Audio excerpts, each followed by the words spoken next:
political system, it is every single place. ఈ కుల వివక్ష కార్పొరేట్ కంపెనీలో ఉంది, న్యాయ వ్యవస్థలో ఉంది, రాజకీయ వ్యవస్థలో ఉంది, ప్రతి చోట ఉందని చెప్పి నేను భావిస్తున్నాను. And it destroys the lives of people every single day. It destroys their career, destroys their confidence, destroys their belief in this nation every single day. ఇది చాలా మంది జీవితాలను నాశనం చేస్తుంది, వాళ్ళ ఆత్మస్థైర్యాన్ని, వాళ్ళ ఆత్మవిశ్వాసాన్ని కూడా నాశనం చేస్తుందని చెప్పి నేను భావిస్తున్నాను. Now, I am not saying something very controversial. I am just saying that everybody accepts that there is caste discrimination in this country. Let us now find out the true extent of the caste discrimination. నేను వివాదాస్పదంగా మాట్లాడదలుచుకోలేదు. కుల వివక్ష ఈ దేశంలో ఉందనే విషయం మనం అందరం యాక్సెప్ట్ చేసుకొని ఆ తర్వాత ఈ విషయాన్ని ఏ విధంగా సరిచేయాలో ఆలోచన చేయాలని చెప్పి నేను మనం చేస్తున్నాను. I use the analogy of an X-ray. When somebody gets injured, the first thing you do, you go to the hospital, the doctor says, let us do an X-ray. నేను ఒక ఎక్స్రే లాగా పోలుస్తున్నాను. ఎట్లంటే ఎవరికి యాక్సిడెంట్ అయినా doctor మొదటిగా ఏమంటాడంటే hospital పోయి x ray చేయించుకోవాలని. అదే పోలిక దీనికి ఇస్తున్నాను నేను. No one will ever say to you, please don't have an X-ray. No doctor will say it. Nobody will ever say to you, if you have got an injury in your arm, do not have an X-ray. మీకు దెబ్బ తాకితే ఎవరు కూడా, doctor కూడా, ఎవరు కూడా x ray చేసుకోవద్దని చెప్పరు మీకు. In fact, if some doctor were to tell you that I suspect that your arm is broken, but you should not have an X-ray, you will say that the doctor is crazy. ఒక doctor మీకు మీ చెయ్యి ఇరుగుండొచ్చు కానీ మీరు x ray చేసుకోవద్దు అని చెప్తే ఆ doctor పిచ్చోడు అనుకుంటాం మనం. The doctor does not understand the basics of medicine. అంటే ఆ డాక్టర్కి మెడిసిన్ యొక్క బేసిక్స్ అని చెప్పి స్పష్టమవుతుంది. And that is all I am saying. I am saying we all agree that there is a concept called caste in India. We all agree that there is a concept called caste discrimination in India. Let us simply measure it and tell everybody in this country the extent of this discrimination. That's all.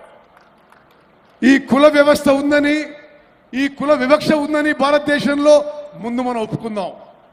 ఒప్పుకొని ఆ తర్వాత పూర్తిగా ఏ ఎక్స్టెంట్కి ఉంది, ఏ విధంగా ముందుకు పోదాం అని చెప్పి మనం నిర్ణయాలు తీసుకుందాం. And the moment I say this, the people in the BJP, the leaders of the BJP, the Prime Minister suddenly start to say that I am dividing the country.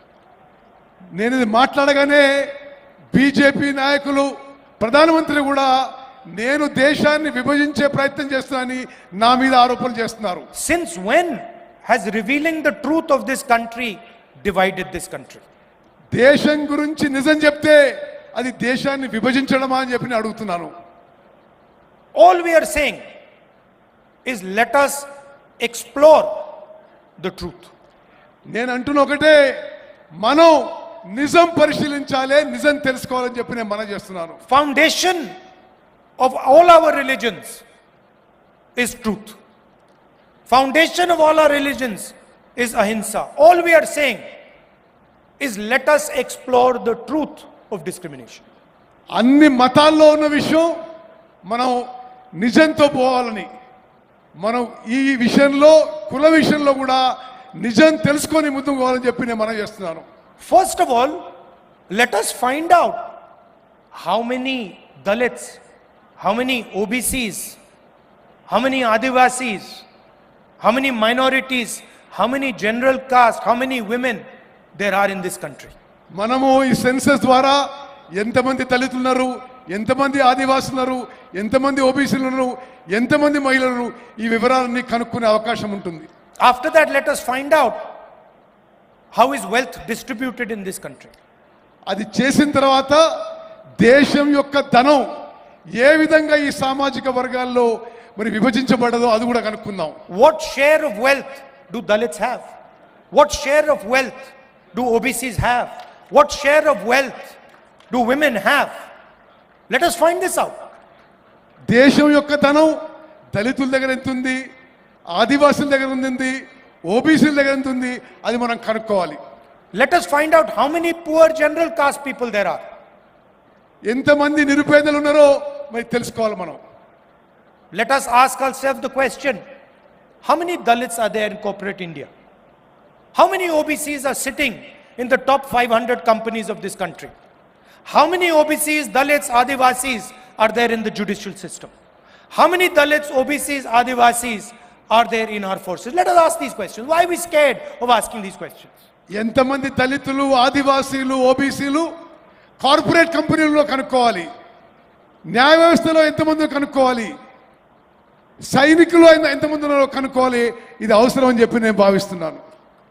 The only people who can resist asking this question are the people who are hiding the truth, who do not want the people of India to know the truth about discrimination in this country.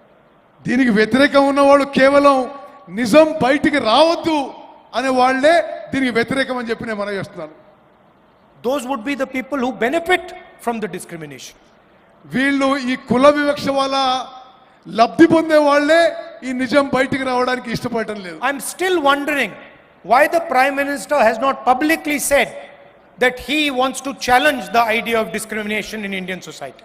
నేను ఆశ్చర్యపోతున్నా, ప్రధానమంత్రి గారు ఇప్పటి వరకు కుల వివక్ష విషయాన్ని ఈ దేశంలో ఛాలెంజ్ చేయడానికి ముందుకు వస్తున్నానని ఒక్కసారి కూడా మాట్లాడలేదు. Why hasn't he said he wants to know how many Dalits there are in India's boardrooms?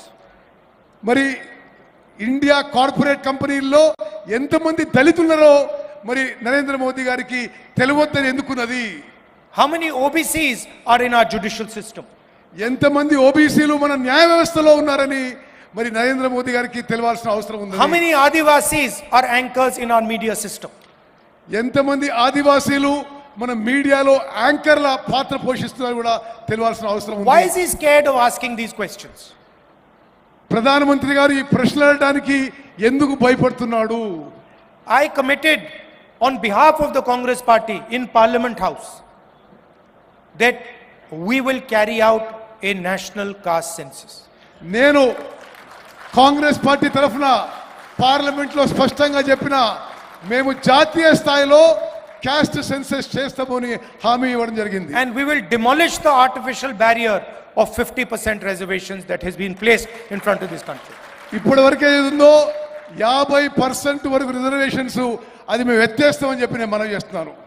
And for me, Telangana is the model of the national caste census. నాకు తెలంగాణలో జరుగుతుంది జాతీయ స్థాయిలో కాస్ట్ సెన్సస్ కి ఇదే మోడల్ గా నేను భావిస్తున్నాను. And I think I'd like to thank the leadership of Telangana because they have done a truly beautiful thing in this process. Telangana నాయకత్వాన్ని మనస్ఫూర్తిగా అభినందిస్తున్నాను.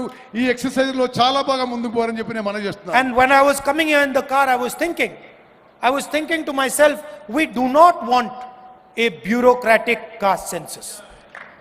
నేను కారులో వచ్చి అనుకున్నా బ్యూరోక్రసీ ద్వారా చేసే క్యాస్ట్ సెన్సస్ మాకొద్దు. We don't want some bureaucrat sitting in some corner somewhere to decide the questions that the caste census will ask our people. ఏ బ్యూరోక్రాటో అధికారియో ఆ క్యాస్ట్ సెన్సస్ లో ఏ క్వశ్చన్స్ అడగాలని వాళ్ళు డిసైడ్ చేయొద్దని చెప్పి నేను భావిస్తున్నాను. Because in fact this will be an insult to the people of India. అది తెలంగాణ ప్రజలను అవమానించడం అని చెప్పి నేను భావిస్తున్నాను. We want the people of India to ask and decide what questions are going to be asked in the census. మేము సామాన్య ప్రజలు నిర్ణయం చేయాలి ఏ ప్రశ్నలు అడగాలి ఏ ప్రశ్నలు అడగాలని చెప్పి. We want the Dalits, the OBCs, the Adivasis, women, we want them to decide exactly what questions are going to be asked. నేను కోరుకునేది దళితులు, ఆదివాసీలు, ఓబీసీలు వీళ్ళు నిర్ణయం చేయాలి ఎటువంటి ప్రశ్నలు అడగాలని చెప్పి నేను. And as a result we will not just get a caste census, we will get a political instrument, a developmental instrument that will define how this country will progress. అయితే దాని ద్వారా కులగణనే కాదు అభివృద్ధికి ఏ విధంగా ముందుకు పోవాలి, రాజకీయాలు ఏ విధంగా పోవాలి, రాజకీయాలు ఏ విధంగా ముందుకు పోవాలని ఒక మార్గం ఏర్పడుతుందని చెప్పి నేను భావిస్తున్నాను. Please understand that what we are designing here is not simply a caste census. What we are designing here is the system of governance of the future of this country. మేము ఇక్కడ చేస్తుంది క్యాస్ట్ సెన్సెసే గారు. రానున్న తరాలకి మరి ప్రభుత్వాలు ఏ విధంగా ముందుకు పోవాలి, అడ్మినిస్ట్రేషన్ ఏ విధంగా ముందుకు పోవాలి, అది మేము డిసైడ్ చేస్తున్నాం చెప్పి నేను మనం చేస్తాను. Some time back I was talking to one of the world's experts on equality. కొన్ని రోజుల క్రితం నేను ప్రపంచంలోనే సమానత్వం గురించి ఒక ఎక్స్పర్ట్ తో మాట్లాడుతున్నాను. He is one of the world's experts, economist. He is one of the world's experts. I'm not going to say his name, but he is one of the top experts on economy. ఆర్థిక విషయాల్లో ప్రపంచంలోనే ఒక expert తోనే మాట్లాడడం జరిగింది. On inequality. అసమానత్వం గురించి నేను ఈ ఎక్స్పర్ట్ తో మాట్లాడడం జరిగింది. And he said to me, Mr. Gandhi, do you realize that India is one of the most unequal countries on the planet? ఆయన నాతో ఏమంటే, గాంధీ గారు మీకు తెలుసా ప్రపంచంలోనే భారతదేశంలో ఎక్కువ అసమానత్వం ఉందని చెప్పి ఆయన చెప్పడం జరిగింది. And he gave me a presentation on how India is one of the most unequal societies on the planet. అతను నాకు ప్రెజెంటేషన్ ఇచ్చాడు. ప్రపంచంలోనే భారతదేశంలోనే ఎక్కువ అసమానత్వం ఈ సమాజంలో, భారత సమాజంలో ఏ విధంగా ఉందని చెప్తూ. And after his presentation I said to him, my brother, you are telling me that India is one of the most unequal societies on the planet, but your analysis does not even include the single biggest discriminator in Indian society, which is called caste. నువ్వు చెప్పిన విషయాలు విన్నా కానీ నీ ప్రెజెంటేషన్లో భారతదేశంలో అతి ఎక్కువ అసమానత్వం కుల వివక్ష గురించి మాట్లాడలేదు. So in fact your analysis hugely underestimates the inequality in Indian society. మీ విశ్లేషణ భారతదేశంలో ఉన్న అసమానత్వం ఇంకా ఎంత భారీగా ఉందో కూడా మీ విశ్లేషణ కూడా లేదని చెప్పి నేను మనం చేస్తున్నాను. So why I am telling you this is because inequality means something completely different when you have a caste system in place. అసమానత్వం అనేది కుల వివక్ష ఉన్నప్పుడు, కుల వ్యవస్థ ఉన్నప్పుడు ఇంకా మరీ ఎక్కువ ఉంటుందని చెప్పి కూడా మనం చేస్తున్నారు. A Dalit person in India could not be touched. భారతదేశంలో దళితులకు అంటరానితనం ఉందనే విషయం మనందరికీ తెలుసు. Do you realize the level of inequality that person would feel if society is not allowed to touch him? సమాజంలో ఒక వర్గంలో అతన్ని ముట్టడానికి వీల్లేదంటే ఎంత అసమానత ఉండిందో గమనించాలి. This does not exist anywhere else.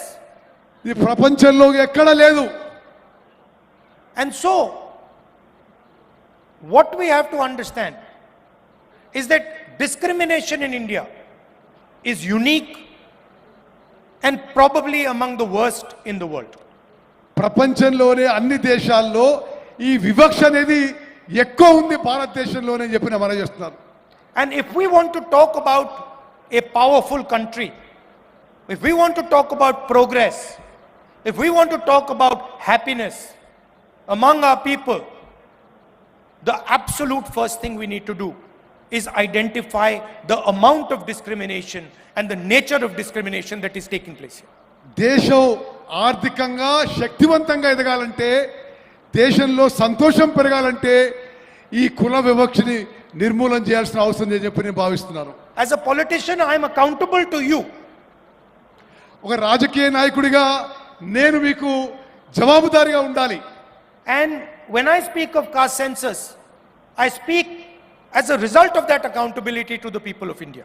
ఆ జవాబుదారీతనం వల్లనే నేను మీకు అకౌంటబుల్ గా ఉండాలని చెప్పి నేను మనం చేస్తున్నాను. I simply cannot go to the people of India and ignore the fact that there is massive discrimination in this country.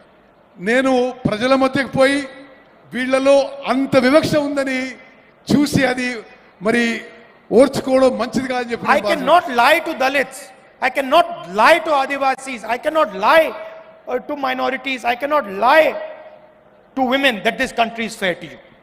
దళితులకి, ఆదివాసీలకి, OBCs, ఓబీసీలకి, మహిళలకి ఈ కంట్రీ మీకు సమానంగా ఉంటుంది, మీకు ఫేర్ గా ఉంటుందని నేను చెప్పలేకపోతున్నాను. Other people may be able to lie to you about it. I cannot lie to you about it. నేను ఆ విధంగా అబద్ధాలు చెప్పలేకపోతున్నాను. So I am fully committed to ensuring not only that caste census happens in Telangana, but that Telangana becomes the model for the caste census in the country. నేను తెలంగాణలో కులగణన చేయించడానికే కాదు, భారతదేశానికే Telangana role model కావాలని నేను ప్రయత్నం చేస్తున్నాను. I am sure there will be some shortcomings in our caste census in Telangana. నాకు తెలుసు కొన్ని పొరపాట్లు జరగొచ్చు ఈ కాస్ట్ సెన్సస్ లో. We will try and iron out those shortcomings. ఆ పొరపాట్లన్నీ సరి చేసుకుంటూ ముందుకు పోతాం. And I would like this to be a conversation between civil society, the people of Telangana and the government of Telangana. ఇది civil society, ప్రజలు, తెలంగాణ ప్రభుత్వం మధ్యలో ఒక సంభాషణలాగా ఉండాలని చెప్పి నేను కోరుకుంటున్నాను. Because we want to develop a framework of progress, a framework of development for the entire nation, and Telangana is the first step in doing that. మొత్తం భారతదేశంని తెలంగాణలో ఇప్పుడు చేస్తున్న ప్రక్రియని ఇది రోల్ మోడల్ గా చేసి భారతదేశం మొత్తం కూడా చేస్తామని చెప్పి మనం చేస్తున్నాం. And so I'd like to thank all of you who have come here, given your valuable time. I'd like to thank senior leaders of the Congress Party, Chief Minister, others, Deputy Chief Minister, PCC President. I'd like to thank all of you for your time, and I'm very, very proud that Telangana, the government of Telangana is taking this step. మీ అందరికీ మీ అమూల్యమైన సమయం కేటాయించినందుకు ధన్యవాదాలు తెలియజేస్తూ ముఖ్యమంత్రి గారికి, ఉప ముఖ్యమంత్రి గారికి, పిసిసి ప్రెసిడెంట్ గారికి నా ధన్యవాదాలు And to తెలియజేస్తాను. Uttam Reddy ji for an excellent translation. Thank you.